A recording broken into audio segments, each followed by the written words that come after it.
नमस्कार दोस्तों, Krishna academy YouTube channel पर आप सभी का हार्दिक स्वागत, आप सभी का हार्दिक अभिनंदन। दोस्तों, राजस्थान की कला संस्कृति में चित्रकला नामक टॉपिक पढ़ रहे थे और उसमें दोस्तों 4 स्कूलें थी चित्रकला में, और उसमें हम ढूंढाड़ स्कूल ऑफ पेंटिंग्स के बारे में पढ़ रहे थे। दोस्तों, ढूंढाड़ स्कूल ऑफ पेंटिंग्स के अधीन भी कुछ लघु शैलियाँ आती है, जैसे आमेर शैली, जयपुर शैली, उनियारा शैली और अलवर शैली। देखिएगा, आज हम ढूंढाड़ स्कूल ऑफ पेंटिंग्स की जो अलवर शैली है उसके ऊपर विस्तृत रूप से चर्चा करेंगे। दोस्तों, अलवर शैली के बारे में अपन पढ़ेंगे। देखिएगा, ढूंढाड़ स्कूल ऑफ पेंटिंग्स की जो चौथी उप शैली थी, बताओ उसका नाम क्या था? अलवर शैली। देखिएगा दोस्तों, सिंपल रूप से आपको ये याद रखना, सबसे पहले अलवर राजस्थान की एक रियासत थी जहां पर नरूका वंश का राज था। और दोस्तों, नरूका वंश के राजाओं ने अपने दरबार में जो चित्रण करवाया और जो चित्रकला की शैली अस्तित्व में आई थी, उस शैली को बताओ क्या कहा गया? अलवर शैली कहा गया। दोस्तों, अलवर जो शैली है, ये देखिएगा ढूंढाड़ स्कूल ऑफ पेंटिंग्स की अंतिम शैली भी हम इसको मान सकते हैं। इसके अलावा दोस्तों, इस शैली को पढ़ने से पहले सबसे पहले आपको यह पता होना चाहिए कि अलवर की जो स्थापना है वो किस प्रकार हुई थी। देखिएगा, अलवर की स्थापना किस प्रकार हुई थी? दोस्तों, ये अपना राजस्थान था, ये बताओ क्या था? राजस्थान। और हम यूं कह सकते हैं कि इस राजस्थान के उत्तरी पूर्वी भाग पर राजपूताने की सबसे धनी रियासत हुआ करती थी। बताओ उसका नाम क्या था? जयपुर था। और जयपुर पर जिस वंश का राज था वो कौन सा था? कच्छावा वंश। इसके अलावा दोस्तों, जयपुर के जस्ट पास में एक रियासत थी, जाट वंश की एक रियासत, और उसका नाम बताओ क्या था? भरतपुर था, जिस रियासत पर सिनसिनवार गोत्र के जाटों का राज हुआ करता था। अब देखिएगा दोस्तों, देखिएगा एक राजा हम यूं कह सकते हैं जिनका नाम था राव राजा प्रताप सिंह नरूका। दोस्तों, राव राजा प्रताप सिंह नरूका ने क्या किया? जयपुर रियासत का कुछ पार्ट हड़पा और कुछ भाग किसका हड़पा? भरतपुर का। और इन दोनों के कुछ कुछ भागों पर अधिकार करके और इन्होंने बताओ क्या कर दिया? एक नई रियासत की स्थापना कर दी। देखिएगा, हालांकि इससे जयपुर और भरतपुर रियासत को भी आपत्ति हुई थी, लेकिन राव राजा प्रताप सिंह नरूका ने कहा कि कुछ कुछ से क्या होता है, तो राजा ने कहा कि कुछ कुछ से तो बहुत हो जाता है। लेकिन दोस्तों, कुछ पार्ट जयपुर का और कुछ भरतपुर का हड़प कर यहां पर हम यूं कह सकते हैं कि एक नई रियासत अस्तित्व में आई थी, और उस रियासत का नाम बताओ क्या था? अलवर रियासत था। तो देखिएगा, अलवर रियासत की स्थापना इस प्रकार हुई थी। अब देखिएगा दोस्तों, आगे आपको यह ध्यान रखना है कि अलवर रियासत की जो स्थापना है वो कब हुई थी, कौन से ईयर में? दोस्तों, 1775 ईस्वी में अलवर रियासत की स्थापना हुई थी। और हम यूं कह सकते हैं कि इसके संस्थापक का मतलब है अलवर रियासत की स्थापना की किसने थी? स्थापना करने वाला व्यक्ति हमेशा क्या कहलाता है? संस्थापक कहलाता है। अलवर रियासत के जो संस्थापक थे उनका नाम था राव राजा प्रताप सिंह नरूका। राव राजा प्रताप सिंह नरूका। दोस्तों, यहां से आपका एक प्रश्न और क्लियर होगा। देखिएगा, अलवर पर जो वंश या अलवर पर जिस वंश का राज था उस वंश का नाम बताओ क्या था? नरूका। और दोस्तों, ये जो नरूका वंश था ये जयपुर के कच्छावा वंश से ही टूटकर अलग हुआ था। या हम यूं कह सकते हैं कि जयपुर के कच्छावा वंश की एक रियासत और थी जिसका नाम क्या था? अलवर था, और यहां पर नरूका वंश का राज था। बताओ अलवर की स्थापना कब हुई थी? 1775 ईस्वी में। बताओ अलवर के संस्थापक कौन थे? राव राजा प्रताप सिंह नरूका थे। अब दोस्तों, रियासत की स्थापना हो गई, लेकिन शासन को सुचारू रूप से चलाने के लिए बताओ क्या चाहिए? राजधानी चाहिए। राव राजा प्रताप सिंह नरूका ने देखिएगा अलवर रियासत की पहली राजधानी किसको बनाया था? राजगढ़ को बनाया था। ध्यान रखिएगा दोस्तों, अलवर रियासत की जो पहली राजधानी थी बताओ उसका नाम क्या था? राजगढ़ था। अब देखिएगा, राजधानी का निर्माण हम यूं कह सकते हैं कि कर दिया गया है, राजगढ़। अब देखिएगा दोस्तों, आपने कुछ पहाड़ियों का नाम सुना होगा, कई बार एग्जाम्स में भी पूछा जाता है कि राजस्थान में तिजारा की पहाड़ियां कहां स्थित है? तो दोस्तों, तिजारा की पहाड़ियां अलवर में पड़ती है। देखिएगा, और राजगढ़ में भी कुछ तिजारा की पहाड़ियों की श्रृंखला थी। इन तिजारा की पहाड़ियों के ऊपर देखो राजधानी बन गई, एक रियासत का निर्माण हो गया। तो दोस्तों, हम यूं कह सकते हैं कि दुर्ग का निर्माण चाहिए, या दुर्ग का निर्माण करवाना होगा, ये अपने राज परिवार को रखने हेतु और अपने रियासत के धन संपदा को विदेशी आक्रमणकर्ताओं से बचाने हेतु एक दुर्ग का निर्माण करवाना पड़ेगा। तो दोस्तों, जो राव राजा प्रताप सिंह नरूका थे, उन्होंने इन तिजारा की पहाड़ियों पर जो अलवर में एक दुर्ग का निर्माण करवाया था राजगढ़ में। और दोस्तों, राजगढ़ में निर्माण करवाया जाने के कारण उस दुर्ग का नाम बताओ क्या हो गया? राजगढ़ दुर्ग। आपसे अगर यूं कहे कि राजगढ़ दुर्ग कौन सी पहाड़ियों पर है? तिजारा की पहाड़ियों पर है। और कहां पर है? राजगढ़ में। और राजगढ़ का है? अलवर में, हम यूं कह सकते हैं। अब दोस्तों, राजगढ़ दुर्ग का निर्माण हो गया, देखिएगा, लेकिन राव राजा प्रताप सिंह नरूका की रानियां यह कहती थी कि इस दुर्ग की जो दीवारें हैं वो सोनी सोनी और खाली खाली लगती है और यूं खाने के लिए दौड़ती है, इसलिए राजा जी इन दीवारों के ऊपर या इस दुर्ग के ऊपर कुछ चित्रित करवाएगा। देखिएगा दोस्तों, अब बताओ, राव राजा प्रताप सिंह नरूका ने तो एक नई रियासत की स्थापना की है और इस समय चित्रकार थे नहीं, लेकिन दोस्तों राव राजा प्रताप सिंह नरूका का एक मित्र चित्रकार था जो जयपुर से संबंधित था या जो जयपुर का रहने वाला था, और उसका नाम था दोस्तों डालू राम। बताओ उसका नाम क्या था? डालू राम। और ये जो डालू राम नामक चित्रकार है, इसको राव राजा प्रताप सिंह नरूका ने जयपुर से कहां बुला लिया? अलवर, और अपने राजगढ़ दुर्ग की दीवारों पर चित्र बनाए। और दोस्तों, जो चित्र दीवारों पर बनते हैं, बताओ, जो चित्र दीवारों पर बनते हैं वो चित्र कौन से कहलाते हैं? भित्ति चित्रण। ये प्रश्न आएगा, देखिएगा, कि राजगढ़ दुर्ग की दीवारों पर भित्ति चित्रण किसके सानिध्य में हुआ? डालू राम के सानिध्य में। डालू राम मूलतः कहां का चित्रकार था? जयपुर का, परंतु ये अलवर किसके बुलाने पर आया? राव राजा प्रताप सिंह नरूका में। बताओ समझ में आ गया क्या? देखिएगा, इसमें याद क्या क्या करना है? एक तो अलवर रियासत की स्थापना 1775, संस्थापक कौन? राव राजा प्रताप सिंह नरूका। अलवर रियासत की पहली राजधानी कौन सी? राजगढ़। देखिएगा, और राजगढ़ दुर्ग किस पहाड़ी पर है? तिजारा की पहाड़ियों पर है। और राजगढ़ दुर्ग के जो भीतों पर चित्र बने हैं, भित्ति चित्रण, वो किसने करवाया है? डालू राम ने करवाया है। दोस्तों, आप इसका स्क्रीनशॉट लीजिएगा।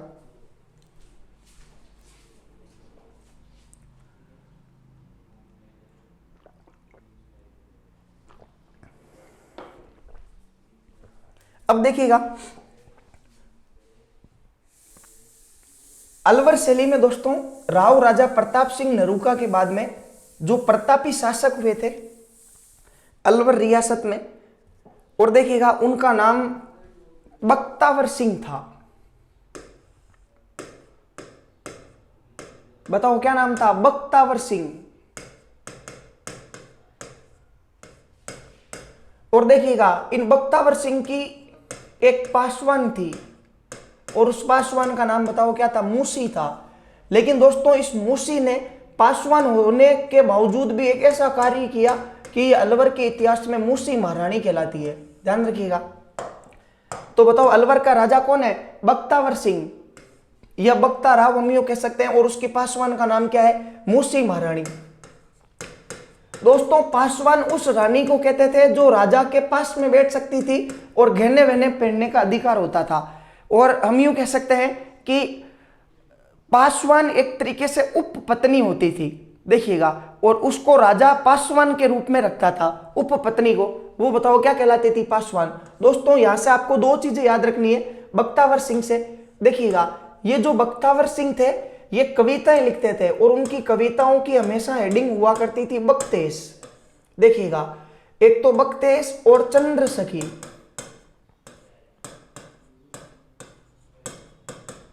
बख्तेश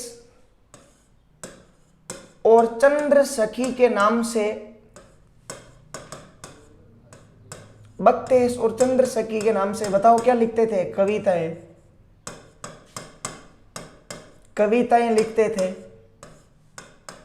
बख्तावर सिंह। देखिएगा, ये आपके सीधा एग्जाम में प्रश्न आएगा कि बख्तावर सिंह जो कविताएं लिखते थे उनकी हेडिंग क्या हुआ करती थी? बख्तेश, और ये हम यूं कह सकते हैं चंद्र सखी। जिस प्रकार हमने किशनगढ़ शैली में पढ़ा था दोस्तों, देखिएगा, किशनगढ़ का राजा सावन सिंह जो कविताएं लिखता था उनकी हेडिंग होती थी नागरीदास, और जो बनी ठनी लिखती थी उनकी हेडिंग हुआ करती थी रसिक बिहारी के नाम से। उसी प्रकार दोस्तों जो बख्तावर सिंह है ये कविताएं लिखते थे और उन कविताओं की हेडिंग क्या होती, बख्तेश, और बताओ किस नाम से लिखते, चंद्रसखी के नाम से। इसके अलावा दोस्तों बख्तावर सिंह ने खूब ग्रंथों की भी रचना की है, लेकिन देखिएगा जो बख्तावर सिंह का प्रमुख ग्रंथ है,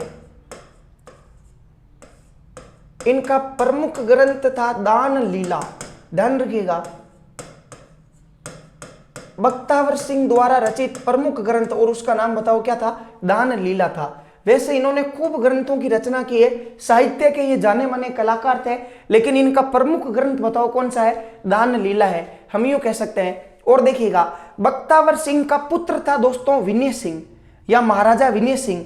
देखिएगा जब बख्तावर सिंह की मृत्यु हुई, और बख्तावर सिंह की मृत्यु के बाद में बताओ अलवर की गद्दी पर कौन बैठे, विनय सिंह, अर्थात अलवर के शासक कौन बन गए, विनय सिंह।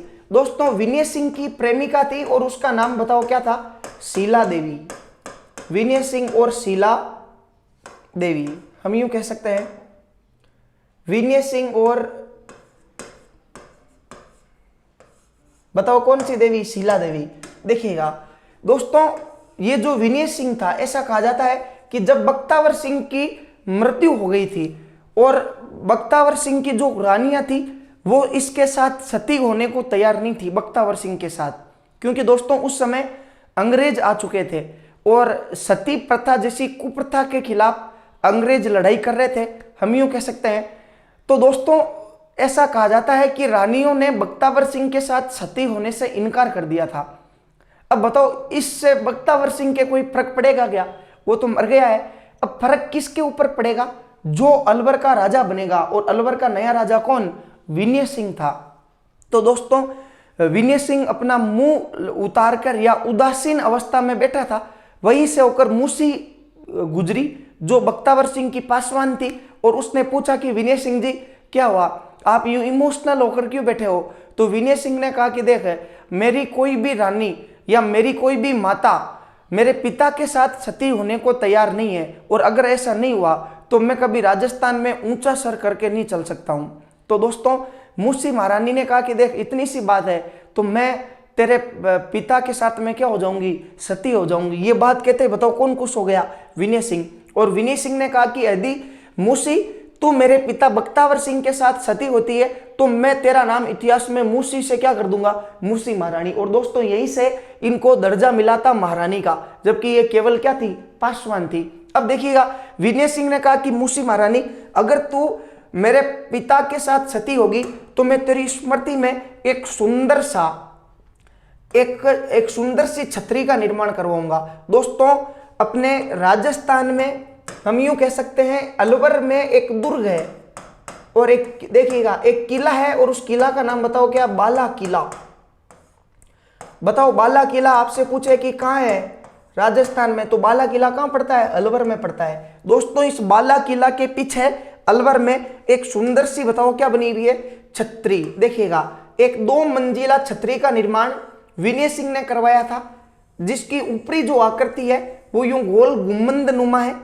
देखिएगा हम यूं कह सकते हैं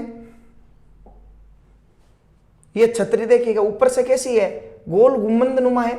देखिएगा और इस छतरी का निर्माण दोस्तों मूसी महारानी की स्मृति में करवाया गया था, इसलिए बताओ इस छतरी का नाम क्या है, मूसी महारानी की छतरी। यह प्रश्न दोस्तों कई बार एग्जाम में पूछा गया है, मूसी महारानी की छतरी राजस्थान में कहां स्थित है, तो आपका उत्तर क्या होना चाहिए, अलवर में। और अलवर में भी किस किले के पीछे, बाला किला के पीछे। दोस्तों इस छतरी में 2 मंजिलें हैं। देखिएगा इसके अलावा हम यूं कह सकते हैं कि ये जो छतरी है दोस्तों ये टोटल 80 खंभों पर टिकी हुई है। बताओ मूसी महारानी की जो छतरी है उसमें टोटल खंभे या पिलर्स की संख्या कितनी है, 80 है, इसलिए दोस्तों इसको 80 खंभों की छतरी भी कहते हैं। बताओ इसमें खंबे कितने हैं, 80 खंबे। इस प्रकार भी आपको इसको याद रख सकते हो, मूसी 80, अर्थात मूसी महारानी की छतरी में खंबे कितने हैं, 80 है। इसके अलावा दोस्तों जो महत्वपूर्ण चीज है वो हम यूं कह सकते हैं कि राजस्थान की एकमात्र ऐसी छतरी जिस पर रामायण व महाभारत के चित्र चित्रित है। रामायण व महाभारत के चित्र। देखिएगा, रामायण और महाभारत के चित्र का चित्रित है मूसी महारानी की छतरी पर। और दोस्तों इसके अलावा हम यूं कह सकते हैं कि छतरी का जो निर्माण है, बताओ वो किसने करवाया था? विनय सिंह ने करवाया था। देखिएगा, विनय सिंह ने ही इस छतरी का निर्माण करवाया था, जो 2 मंजिला है। और भी दोस्तों इस छतरी के बारे में अपन विस्तृत रूप से एक टॉपिक पढ़ेंगे, स्थापत्य कला में राजस्थान की छतरियां, और उसमें अपन इसके ऊपर विस्तृत रूप से अध्ययन करेंगे। अभी आप इतना सा ध्यान रखिएगा। देखिएगा, अब जब विनय सिंह ने मूसी महारानी के लिए छतरी का निर्माण करवा दिया तो दोस्तों शीला देवी नाराज हो गई। इस प्रकार आपको याद करना है। और शीला देवी ने कहा कि तूने यदि तेरी सौतेली माता के लिए इस प्रकार की सुंदर छतरी बनवा दी है तो मेरे लिए भी कुछ ना कुछ बनवाना पड़ेगा। और विनय सिंह ने कहा कि ठीक है, मैं तेरे लिए भी क्या बनवा दूंगा, कोई छतरी बनवा दूंगा। लेकिन शीला देवी ने कहा कि मैं कोई पागल थोड़ी हूं, छतरी तो जो आदमी मर गया है उसकी स्मृति में बनती है, और मैं तो क्या हूं, जीवित हूं। तो दोस्तों विनय सिंह ने शीला देवी की स्मृति में, देखिएगा, अलवर जिले में एक झील का निर्माण करवाया। बताओ, अलवर जिले में क्या बनवा दी? एक झील है। और शीला देवी की याद में इस झील का निर्माण हुआ था, इसलिए बताओ इस झील का नाम क्या हो गया? सिलीसेड झील। दोस्तों सिलीसेड झील भी कहाँ है? अलवर में। लेकिन शीला देवी ने कहा कि तूने तेरी माता और जो मर गई है उसके लिए एक छतरी का निर्माण करवाया, तो मैं तो जीवित हूं, तो मेरे लिए तो कम से कम 2 चीजें बननी चाहिए। इसलिए फिर देखिएगा विनय सिंह ने क्या किया, इसी सिलीसेड झील के किनारे दोस्तों एक सुंदर सा सफेद संगमरमर से निर्मित है, हम यूं कह सकते हैं, एक महल का निर्माण करवा दिया। और उस महल का नाम शीला देवी के नाम से ही रखा गया। और बताओ उस महल का नाम क्या था? सिलीसेड महल। देखिएगा, सिलीसेड महल का स्थित है अलवर में। और इन दोनों का निर्माण किसने करवाया था? विनय सिंह ने। बाला किला का है अलवर में, और मूसी महारानी की छतरी भी कहाँ है? अलवर में। इस प्रकार दोस्तों विनय सिंह के काल में, इसके अलावा जो अलवर रियासत का सिटी पैलेस है या अलवर रियासत का राजमहल था, उसका निर्माण भी विनय सिंह के काल में ही हुआ था। तो दोस्तों विनय सिंह के काल में अलवर रियासत में स्थापत्य कला के कई नमूने देखे जा सकते हैं। और दोस्तों उनके ऊपर चित्रकारी का कार्य भी जोरों शोरों से हुआ था। विनय सिंह ने कुछ चित्रकारों को दिल्ली से बुलवाया था, अलवर में राजकीय संरक्षण प्रदान किया और उनसे अलवर शैली में चित्रकला का कार्य करवाया था। इसलिए दोस्तों अलवर शैली का स्वर्ण काल, बताओ किस राजा का काल कहलाता है? विनय सिंह का काल कहलाता है। ध्यान रखिएगा, यदि आपसे यूं पूछ लिया जाए कि अलवर शैली का स्वर्ण काल किस राजा का काल कहलाता है, तो आप ध्यान रखिएगा अलवर शैली का जो स्वर्ण काल है वो बताओ किसका कहलाता है? विनय सिंह का काल कहलाता है। वेरी मोस्ट इंपोर्टेंट प्रश्न ये जो है। देखिएगा, ये प्रश्न दोस्तों घुमाकर एक बार एग्जाम में पूछ लिया गया था। देखिएगा, अपने हिंदुस्तान में मुगलों का राज था और उस समय जो शैली पनपी थी उसको मुगल शैली कहा गया था। मुगलों के दरबार में जो शैली अस्तित्व में आई वो क्या कहलाई? मुगल शैली। दोस्तों मुगल शैली का स्वर्ण काल अकबर और जहांगीर का काल कहलाता है। और बताओ अलवर शैली का स्वर्ण काल किसका है? विनय सिंह का। यह प्रश्न इस प्रकार आया था कि जो स्थान मुगल शैली में अकबर और जहांगीर का है वह स्थान अलवर शैली में किसका है? तो बताओ किसका है? विनय सिंह का। इस प्रकार का ये जो एक प्रश्न पूछा गया था, आप स्क्रीनशॉट लीजिएगा इसका।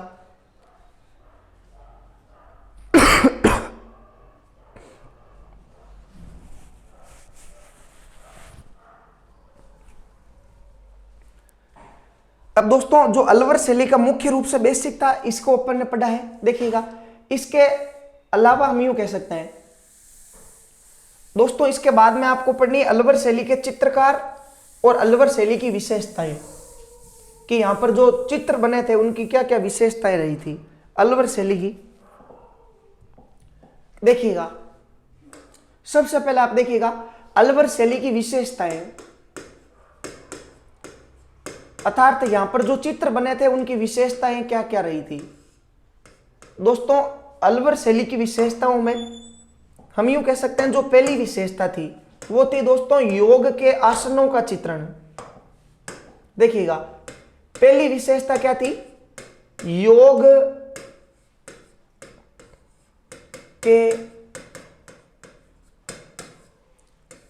आसनों का चित्रण। सबसे पहले आप देखिएगा योग क्या होता है दोस्तों, दो शब्द होते हैं। देखिएगा एक तो क्या होता है योग, और एक बताओ क्या होता है योगा। ये दिखने में दोनों शब्द एक जैसे दिखते हैं, लेकिन दोस्तों इनमें अंतर है। देखिएगा एक तो होता है योग और एक क्या होता है योगा। दोस्तों योगा जो है वो शरीर के अंगों से किया जाता है, जो बाबा रामदेव करवाता है योगा। तो योगा क्या हो गई, एक शारीरिक क्रिया है, जबकि योग अपनी दोनों आंखों को, जहां पर भगवान शिव की तीसरी आंख होती है, उस जगह पर केंद्रित करके किया जाता है। तो उसके बाद में ऐसा कहा जाता है कि उस शक्ति जो है वो भगवान से कनेक्ट हो जाती है। ये दोस्तों एक मानसिक क्रिया है योग, जबकि योगा क्या है, शारीरिक क्रिया दोस्तों। और जब योग करने होते हैं तो योग के लिए क्या चाहिए, आसन चाहिए, हम यूं कह सकते हैं। तो योग के आसनों का चित्रण कहाँ हुआ है, अलवर में, अलवर शैली में। इसके अलावा दोस्तों अलवर शैली की जो दूसरी विशेषता है देखिएगा, वो है वेश्याओं का चित्रण। वेश्याओं का चित्रण दोस्तों वेरी मोस्ट इंपॉर्टेंट है। यह प्रश्न भी कई बार एग्जाम में पूछा गया है कि वेश्याओं का चित्रण राजस्थान की कौन सी शैली में सर्वाधिक हुआ है, तो उसका उत्तर भी बताओ क्या होगा, अलवर शैली। इसके अलावा दोस्तों हम यूं कह सकते हैं नंबर 3 पे देखिएगा, यहां पर आपको समझना है। देखिएगा एक तो बताओ क्या होता है मुख्य चित्र होता है, और एक बताओ क्या होती है चित्र की बाउंड्री, जिसको हम चित्र का फ्रेम कह सकते हैं। ये देखिएगा, ये बताओ चित्र का क्या है, फ्रेम है। अब दोस्तों अलवर में जो चित्र बने उनमें आपने एक चीज देखी होगी, देखिएगा इसमें जो अंदर का चित्र है, सपोज करो अंदर कोई चित्र बना रहे थे और ये चित्र इस प्रकार का बना हुआ है। देखिएगा दोस्तों अलवर शैली में क्या किया गया है कि ये जो मुख्य चित्र है इसके ऊपर इतना ध्यान नहीं दिया गया है, जबकि इसकी फ्रेम को बहुत सुंदर दिखाया गया है। ध्यान रखिएगा राजस्थान की एकमात्र ऐसी शैली जिसमें मुख्य चित्र की अपेक्षा बॉर्डर को सुंदर दिखाया गया है। यह बताओ इस चित्र की क्या कहलाएगी, बॉर्डर कहलाएगी, हम यूं कह सकते हैं। और दोस्तों जो इसकी विशेषता है वो हम यूं कह सकते हैं मुख्य चित्र की अपेक्षा, मुख्य चित्र की अपेक्षा बॉर्डर को या बॉर्डर का सुंदर चित्रण, बॉर्डर का बताओ कैसा चित्रण है, सुंदर। और दोस्तों इस प्रकार की जो शैली है चित्रकला की, यदि आप कोई चित्र बनाते हो और उसमें मुख्य चित्र की अपेक्षा आपने बॉर्डर को सुंदर दिखाया है, तो दोस्तों उस शैली को बसलो शैली कहते हैं। ध्यान रखिएगा बसलो शैली। तो आपसे पूछ लिया जाए कि बसलो शैली जो है ये कौन सी शैली से संबंधित है, तो दोस्तों उसका उत्तर क्या होगा, अलवर शैली होगा। ध्यान रखिएगा। इसके अलावा दोस्तों राजस्थान चित्रकला में अलवर शैली की जो चौथी विशेषताएं हैं वो दोस्तों हाथी दांत पर चित्रण है। हाथी दांत पर, बताओ हम यूं कह सकते हैं हाथी दांत पर चित्रण। देखिएगा हाथी दांत पर चित्रण किस प्रकार है, ये दोस्तों इस प्रकार का एक हाथी का क्या है, हम यूं कह सकते हैं दांत है। इस हाथी के दांत के ऊपर दोस्तों देखिएगा सोने से व्यक्तिगत चित्रण किया गया है, सोने से आदमियों के चित्र बनाए गए हैं। देखिएगा और इस प्रकार का कार्य करने वाला जो चित्रकार है उसका नाम है मूलचंद सोनी। बताओ चित्रकार का नाम क्या, मूलचंद सोनी। ध्यान रखिएगा हाथी के दांत पर चित्र बनाने वाला अलवर शैली का चित्रकार कौन था, मूलचंद सोनी था। और हाथी दांत पर चित्रण कौन सी शैली की विशेषता है, अलवर शैली की विशेषता है। इसके अलावा दोस्तों हम यूं कह सकते हैं गोचारण।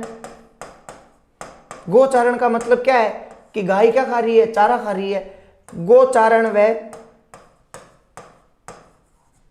दुग्ध दोहन, यानी कि गाय का क्या निकाल रहे हैं, दूध निकाल रहे हैं। ये देखिएगा एक इस प्रकार का भी सुंदर चित्र है जिसमें एक गाय है। बताओ क्या है, एक गाय। ये देखिएगा हम यूं कह सकते हैं ये इस प्रकार की क्या है, एक गाय है। अब दोस्तों इस गाय के समक्ष यहां पर तो क्या पड़ा है, चारा। ये क्या खा रही है, चारा। तो बताओ ये क्या हो गया, गोचारण हो गया। देखिएगा और एक हम यूं कह सकते हैं कि एक आदमी खड़ा खड़ा या बैठा बैठा इसका क्या निकाल रहा है, दुग्ध निकाल रहा है, तो वो क्या हो गया, दुग्ध दोहन। इस प्रकार के जो चित्र है वो भी कहां देखे जा सकते हैं, अलवर शैली में देखे जा सकते हैं। इसके अलावा दोस्तों जो अलवर शैली की विशेषताएं हैं देखिएगा, काम शास्त्र के आधार पर, काम शास्त्र के आधार पर सैकड़ों गणिकाओं का चित्रण,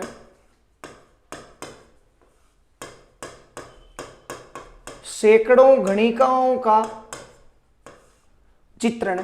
दोस्तों गणिका उसको कहा जाता है जो राजाओं के राज दरबार में गायन का कार्य करती है, कुछ गाती है और राजाओं के मनोरंजन है, तो उनको क्या कहते हैं, गणिकाएं कहते हैं। देखिएगा इसके अलावा दोस्तों नंबर 7 पे नफीरी वादन,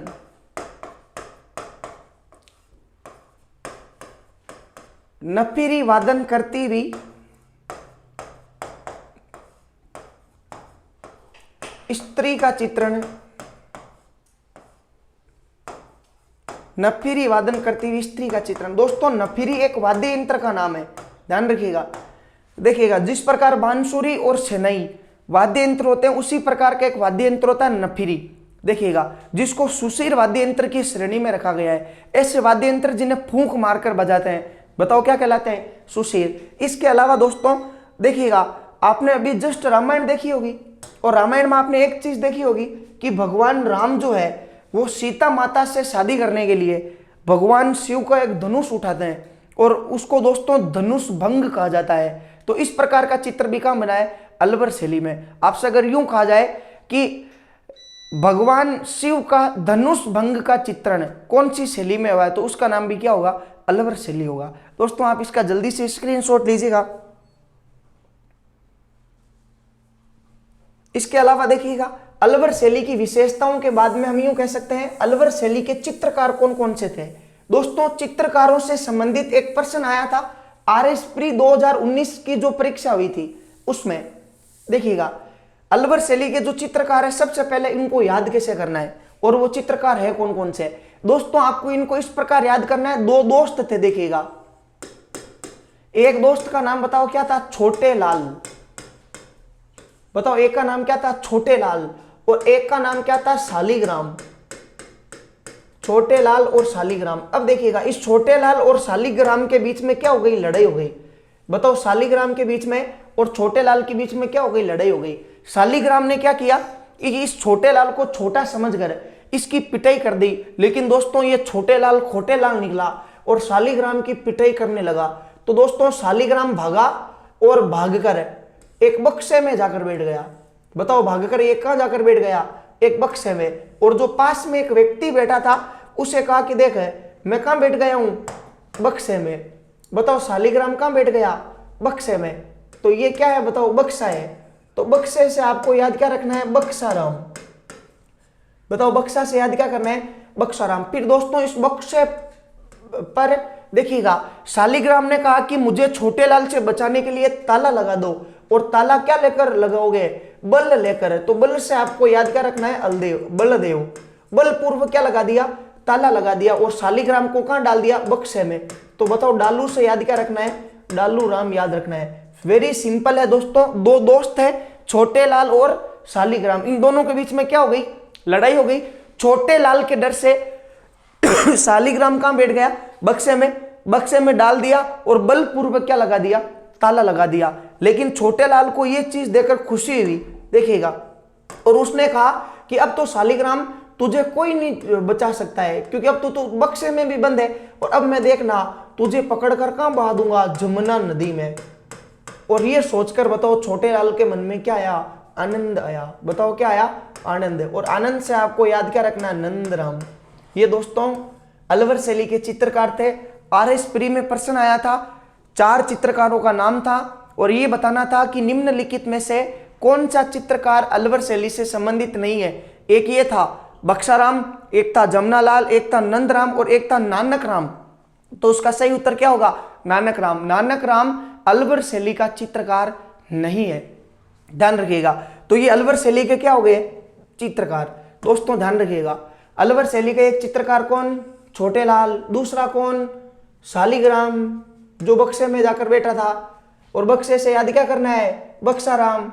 बक्से में डाल दिया और बलपूर्वक क्या लगा दिया, ताला। लेकिन छोटे लाल ने कहा कि अब मैं तुझे क्या बहा दूंगा, जमुना नदी में। और ये सोचकर उसको क्या आया, आनंद। आनंद से याद क्या रखना है, नंदराम। इसके अलावा दोस्तों अलवर शैली से संबंधित कुछ महत्वपूर्ण फैक्ट है, और वो फैक्ट क्या है देखिएगा। ये अपना हम यूं कह सकते हैं कि क्या है, राजस्थान। और दोस्तों राजस्थान में यहां पर एक रियासत हुआ करती थी, और उस रियासत का नाम बताओ क्या था, अलवर। देखिएगा ये यहां पर अलवर था, और यहां पर था दिल्ली। यहां पर बताओ क्या था, दिल्ली। अब दोस्तों जिस समय अलवर के राजा कौन थे, विनय सिंह थे। अलवर के राजा जिस समय कौन थे, विनय सिंह। ये हमने अभी भी पढ़ा था कि अलवर शैली का स्वर्ण काल किसका काल कहलाता है, विनय सिंह का काल कहलाता है। तो दोस्तों जिस समय अलवर के राजा कौन थे, विनय सिंह थे, उस समय दोस्तों दिल्ली में दो मशहूर चित्रकार हुआ करते थे। देखिएगा क्या क्या नाम था उनका। दोस्तों एक का नाम था नाथा शाह दरवेश। बताओ क्या नाम था, नाथा शाह दरवेश। और एक जो चित्रकार था, देखिएगा दिल्ली का मशहूर चित्रकार, और उसका नाम था मिर्जा आगा खां देलवी। मिर्जा आगा खां देहलवी। बताओ ये दोनों चित्रकार कहां के थे, दिल्ली के थे, नाथा शाह दरवेश और मिर्जा आगा खां देहलवी। और विनय सिंह ने अलवर में चित्रकारी करने के लिए इन दोनों चित्रकारों को बताओ दिल्ली से कहां बुला लिया, अलवर। ध्यान रखिएगा, इसलिए तो अलवर शैली का स्वर्ण काल किसका काल कहलाता है, विनय सिंह का। इसके अलावा दोस्तों विनय सिंह ने एक कार्य और भी किया था। देखिएगा एक ग्रंथ है दोस्तों, और उस ग्रंथ का नाम है गुलिस्ता। और इस गुलिस्ता नामक ग्रंथ के जो लेखक है, उन लेखक का नाम है शेख सुदी। बताओ गुलिस्ता ग्रंथ के लेखक कौन है, गुलिस्ता ग्रंथ के लेखक बताओ कौन है, शेख सुदी है। ध्यान रखिएगा दोस्तों।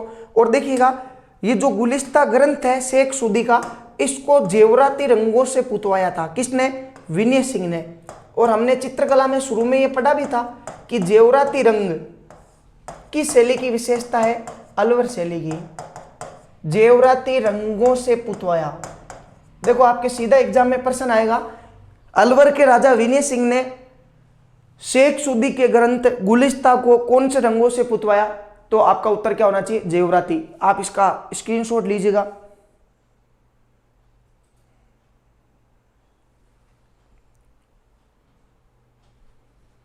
इसके अलावा दोस्तों जब विनय सिंह इतना कार्य कर रहा था अलवर शैली के लिए, तो देखिएगा इस विनय सिंह का एक छोटा भाई था। बताओ विनय सिंह का छोटा भाई, और उस छोटे भाई का नाम क्या था, बलवंत सिंह। अब बताओ बलवंत सिंह क्या था, छोटा था, इसलिए बलवंत सिंह ने आदमी भी छोटा पकड़ा। देखिएगा ये रहा छोटा, और उस छोटे का नाम क्या है, छोटे लाल। तो बताओ बलवंत सिंह ने किसको पकड़ा, छोटे लाल को पकड़ा, और इस छोटे लाल को कहा कि छोटे लाल चल चित्र बना जो मैं कहता हूं। और इसने दोस्तों दुर्गा सप्तशती का चित्र बनवाया, दुर्गा सप्तशती। दोस्तों दुर्गा माता का एक पाठ आता है जिसको क्या कहते हैं, दुर्गा सप्तशती। ध्यान रखिएगा, वेरी मोस्ट इंपोर्टेंट है। अलवर की चित्रकला में दुर्गा सप्तशती नामक चित्रकार बनाने वाला कौन था, छोटे लाल था। और किसने बनवाया था, बलवंत सिंह ने। और बलवंत सिंह कौन था, वो विनय सिंह का छोटा भाई था। दोस्तों ये अलवर शैली से संबंधित एक वीडियो था। यदि आपको पसंद आए तो आप इसको जरूर शेयर कीजिएगा और लाइक कीजिएगा। धन्यवाद।